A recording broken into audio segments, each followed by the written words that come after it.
पहले पथराव किया गया, फिर पेट्रोल बम फेंके गए, थाने के बाहर खड़े वाहनों में आग लगा दी गई। सारी तैयारियां करी गई थी। ये डिमोलिशन ड्राइव थी, ये कोई रायट नहीं था, दंगे की तैयारी नहीं थी। बिल्कुल इंटेलिजेंस फेलियर नहीं है। ये कोई एक ही परिसंपत्ति को टारगेट करके करी हुई एक्टिविटी नहीं थी। ये कोई आइसोलेटेड एक्टिविटी नहीं थी। ये पूरे काफी लंबे समय से हल्द्वानी के अंतर्गत सरकारी परिसंपत्तियों को अलग अलग क्षेत्रों में बचाने का, सुरक्षित करने का, अतिक्रमण मुक्त कराने का अभियान चल रहा है। उसी के क्रम में इस प्रॉपर्टी पर, जो कि खाली प्रॉपर्टी है, जिसमें दो स्ट्रक्चर्स हैं जो कहीं पर भी ना तो किसी धार्मिक संरचना के रूप में रजिस्टर्ड है, ना ही किसी प्रकार से मान्यता प्राप्त है। उन स्ट्रक्चर्स को कुछ लोग मदरसा कहते हैं, कुछ लोग उसको नमाज स्थल कहते हैं, लेकिन उसका विधिक रूप से दस्तावेजों के अंतर्गत कोई अस्तित्व वर्तमान में नहीं है। तो हमारे द्वारा डिमोलिशन ड्राइव जो है कंटिन्यू करने का निर्णय लिया गया, क्योंकि किसी भी प्रकार का स्टे संबंधित परिसंपत्ति पर नहीं था, किसी व्यक्ति का कोई अधिकार नहीं था।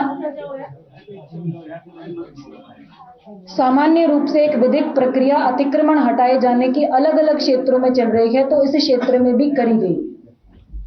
इसको हमारी टीमें मूव हुई, हमारे रिसोर्सेज मूव हुए, किसी को कोई नुकसान नहीं पहुंचाया गया, किसी को प्रोवोक नहीं किया गया, किसी को जो है उकसाने की कोशिश नहीं करी गई, किसी भी प्रकार की कोई ऐसी एक्टिविटी करने की कोशिश नहीं करी गई जिससे कि जन संपत्ति की हानि हमारी टीमों के माध्यम से या प्रशासन या पुलिस के माध्यम से हो। पीसफुली डिमोलिशन ड्राइव शुरू हुआ। प्रिवेंशन के लिए फोर्स लगाई गई, अतिक्रमण की कार्रवाई के लिए जितनी फोर्स रिक्वायर्ड होती है वो लगाई गई, लेकिन कुछ अराजक तत्वों के द्वारा अनप्रोवोक्ड, अनहार्म्ड, अनटच्ड तरीके से पूरी कार्रवाई होने के बाद भी बड़ी मात्रा में with in half an hour इकट्ठा होकर जो है हमारी जो टीमें हैं नगर निगम की, उन पर पहला अटैक किया गया पत्थरों के माध्यम से। पत्थर बरसाने शुरू करे गए चारों तरफ, जो छतें हैं उनके माध्यम से। मैंने आपको 30 तारीख की फुटेज दिखाई, किसी छत पर कोई पत्थर नहीं था। इसका मतलब इट वाज प्लान्ड कि जिस दिन भी डिमोलिशन ड्राइव होगी, हम उस दिन इस तरह से फोर्सेस को अटैक करेंगे, इस तरह से डिमोरलाइज करने की कोशिश करेंगे स्टेट मशीनरी को। पहली मॉब जो आई पत्थरों के साथ, उनको डिसबर्स कर दिया गया। तो दूसरी मॉब आई जिनके हाथों में पेट्रोल बम थे, जो फ्यूल होता है उसकी प्लास्टिक की बॉटल्स थी, उसमें उन्होंने आग लगा लगा कर फेंकी।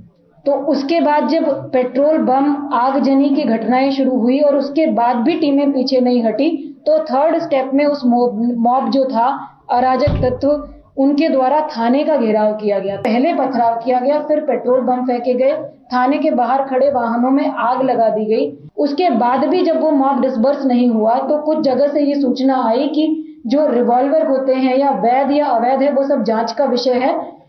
जो भी असलहे हैं, जो भी आर्म्स हैं, उनके माध्यम से कुछ फायरिंग स्टार्ट करी गई थाने पर डायरेक्टली। पूरा प्रयास ये रहा कि हल्द्वानी का जो मेन शहर है उसको बचाया जाए, उसमें किसी भी प्रकार से मॉब को एंटर ना होने दिया जाए, जो प्रभावित क्षेत्र है उसको लिमिट किया जाए।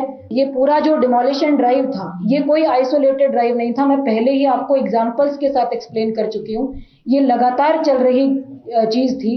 एक एरिया में ही ये घटना हुई, अदर एरियाज में डिमोलिशन ड्राइव्स टेकअप हुए, बड़े बड़े ड्राइव्स टेकअप हुए, 10-10, 20-20 दुकानों के, मकानों के ड्राइव्स टेकअप हुए। वहां किसी प्रकार का कोई रिटेलिएशन पुलिस पर, प्रशासन पर नहीं किया गया।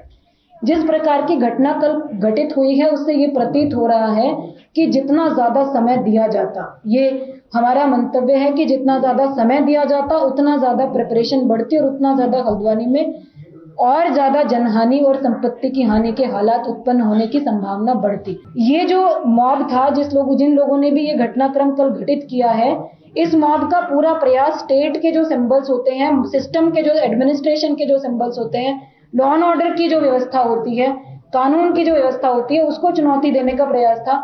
इन्फोर्समेंट एक्टिविटी करने के लिए अगर किसी क्षेत्र में हमको वॉर जैसी प्रिपरेशन करनी पड़े, तो क्या ये अपने आप में ये प्रश्न चिन्ह नहीं लगाता कि वो क्षेत्र कानून व्यवस्था का सम्मान करता है या नहीं करता है? बिल्कुल इंटेलिजेंस फेलियर नहीं है। सारी तैयारियां करी गई थी। ये डिमोलिशन ड्राइव थी, ये कोई रायट नहीं था, दंगे की तैयारी नहीं थी। डिमोलिशन ड्राइव के हिसाब से पूरी प्रिपरेशन करी गई थी और उतनी ही मात्रा में संसाधन रखे गए थे और इसीलिए कंट्रोल भी हो पाया। इतने स्ट्रिक्ट जो है रिटेलिएशन के बाद, इतने सीवियर रिटेलिएशन के बाद, इतने सीवियर लॉ एंड ऑर्डर के बाद भी अगर ये 2-2.5 घंटे के अंदर कंट्रोल हुआ और हल्द्वानी के मेन सिटी तक कुछ नहीं पहुंचा तो ये इस तरह ये प्रिपरेशन का फेलियर नहीं था, ये प्रिपरेशन की एक्चुअली